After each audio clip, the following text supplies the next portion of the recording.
Hey Alex, Neil with Oceanside Motorsports. I wanted to make a quick video about what we call a true cost to own. I know that you understand this because I've seen you maintain your car over the years, and I know you had a rather large repair bill at your last visit, and we chose to keep the car and fix it. So I just kind of wanted to reinforce why I think that was a good decision compared to selling it and getting a different car. So the way that we do this is we compile everything we think your car is going to need over the next 5 years, which is pretty accurate, and we add that up kind of on the high side to be safe, and then compare that to what it costs to get a new car instead of that. So what we do is we take all the information from your inspection. So this is all the things that your car needs now, and then add in the maintenance that's recommended on our maintenance tracker. And then we add in the repairs that we're pretty sure you will or might need over the next 5 years. So if anything, we've overestimated that. And in 5 years, you're left with more money, which would be great. Now, to compare this, we use Edmunds.com and their true cost to own calculator. That uses an average driving of 15,000 miles per year. You are much less than this at daily mileage of 13. So if anything, your costs are going to be even less than what we're talking about. So we've put together an estimate for everything that's in this inspection, plus everything that we think is going to need to be done. And I threw that on this spreadsheet. The first thing that I'll talk about is the maintenance, actually, because that's at the top. And basically, this is all if you were to perfectly maintain your car and keep it up to like a pretty much brand new standard. Doing oil services on time. We put our cost in on the left, the interval for it, and then what it costs over 75,000 miles. So this one is special because if you are dedicating it to it for 5 years, I think you should buy our lifetime oil service package. That costs $660 on this car, covers 3 oil changes a year forever. If we were not to do that, it would be $1,650 for the oil change cost. But I put the lower one, just if we're talking about 5 years, it kind of makes sense. The transmission service, which you haven't done in your car, technically you'll need it 1.5 times over this mileage. So a total of $1,275. You got to do the rest of the fluids, power steering, coolant, which actually, we just did that, my man. You know what, we'll leave it in there just so if anything, it's too high. But you just did that at your last service with the radiator. Brake fluid, that's definitely due. We put in things like the drive belts and tensioners. We haven't touched that yet. And front and rear shocks. This is like the full shebang with all the rubber and everything, which is why it's $2,900. We put a 75,000 mile warranty on all that stuff anyway, so we know it's going to last the 5 years or longer. Tire replacement, I put $1,000 just for some super nice Michelins. We could actually even say like, okay, what if those only last 50,000 miles, which the Michelins do. Oh, well, not 50, 50,000. So you need, 1.5 sets of tires there.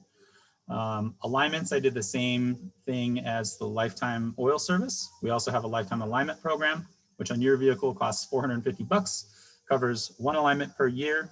Plus, if we have to do any repairs involving an alignment, like shocks and struts, you get the alignment for free. So that saves you about $300 doing the lifetime one. Spark plugs, excuse me though, you already did that too. I remember seeing that in your history. And then front and rear brakes, that stuff's the premium stuff. It will last the 75,000 miles. That's how it's quoted that way. We do have standard pricing, which makes that quite a bit less for the brakes, but they don't last nearly as long. So when we're talking about 5 years and in your car having less than 75,000 miles over a 5 year period, those brakes are probably going to last you like 10 or 15 years with the miles that you put on your car. So anyways, total maintenance, if we do the full shebang over 5 years, $13,000. You're like, whoa, $13,000. Just wait, stick with me. Some of this you already did too. I skipped water pump, thermostat, radiator. You've done all that. It's all under our lifetime warranty. You don't have to pay for it ever again. Repairs needed. I put in, this is where we are at the bottom left here. So I put in the cost for what we have on your current inspection, and I put worst case, like one of your headlights isn't working, and I know we've put a bulb in it, but that didn't fix it. I put if we have to do the whole headlight with a brand new BMW headlight and all the stuff attached to it. My hopes is that it would be a lot less than that. So it's $2,500 for that thing. Same thing for the oil leak that we don't know exactly where it's coming from, but still on your inspection, it's only a stage 1. A stage 1 for us is barely an oil leak. We're going to be monitoring that and replacing it when it gets closer to a stage 2 or a 3 is definitely when you got to do it. But high, at the very, very high dollar amount, we're looking at $2,558 because that's replacing the rear main seal, the input shaft on the transmission, and like kind of everything in that area if we had to.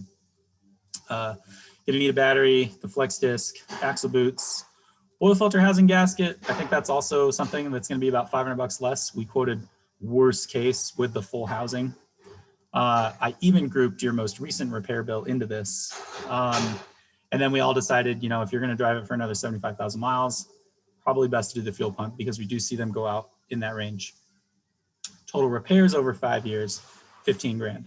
Again, stick with me. I know these are adding up.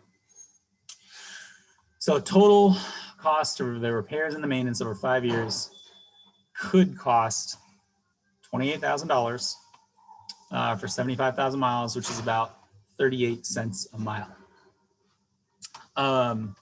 Now, how does that compare to buying something slightly newer? What I did is picked you a nice 2016 BMW 4 Series convertible. So it's something that's 5 years old. So you're not taking like the initial hit on depreciation. I know I assume that you'd prefer to buy just a slightly used car, kind of like we started with this one. It's a convertible. You can even get the same color if you want, whatever. So what you do is go Edmunds true cost to own. It's this first link here. And then in here, you will put in that car that we talked about, 4 Series convertible, because 4 is the new 2-door thing. But I already have it pulled up here. So, and same color. So what this is saying is that it has a total cash price of $27,000 and a true cost to own of $65,000. There's some of these things, and what it does too, it's really cool. And again, once we've done this spreadsheet, you can compare it to any kind of car you want, a Camry, a nicer car, whatever. It breaks it down per year what this newer car will cost you. Now, some of this stuff we will take out because you'll notice on the maintenance spreadsheet, I didn't incorporate fuel. We didn't talk about insurance. The insurance will be slightly higher on the new car, but still small differences. And what I've done is brought that all over here. This is the same thing. And just taken how I feel is a fair comparison. So it says that the maintenance is going to be about 10 grand. Repairs are about 10. Taxes and fees are $3,000. Now that's the cost of your last repair bill, and it's just going straight to the government if we buy the new car. Financing, 5 grand going straight to the bank for financing the new car. And then over 5 years, 16 grand of depreciation. So the total for all of those guys is 45 grand plus the purchase price of the car. The total to own this car over 5 years is $73,000. So breaking that down into a fair comparison, total true cost to own over 5 years. Actually, what this is per year. Excuse my, I said it wrong here. Let me just change this. Per year is $14,000 and per mile is 98 cents a mile. So the difference, if we, and I get this newer car, it's a nice car, and so is yours. But this car is definitely going to have some new features, and I get it. But is it worth the difference? That's the wrong freaking math. Hang on 1 second. So we'll take $73,000 and we'll subtract what your current car is going to cost you, $28,729. Is it worth a $44,000 difference? We're basically What we're saying is keeping your old car, even keeping it in totally mint condition is going to cost some money. But if you were to put the difference of that amount between the 38 cents a mile, between the 98 cents a mile into like a savings account, you would have a little over 40 grand in that account in 5 years. So I'm all about the new car. I'd still recommend getting a lifetime oil service on the new one. But I'm with you, and I think you did the right thing because your car is still nice. It's still a great car to drive, especially when you do the new shocks and stuff. It's going to drive like a new car, and it makes sense financially compared to an alternative. So have some fun with this. You have the base cost of this, all the maintenance. Go to Edmunds.com, plug in some different types of cars and see kind of what the difference is.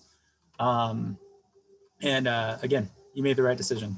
With your permission, I will share this on our YouTube channel so that other people can learn from it.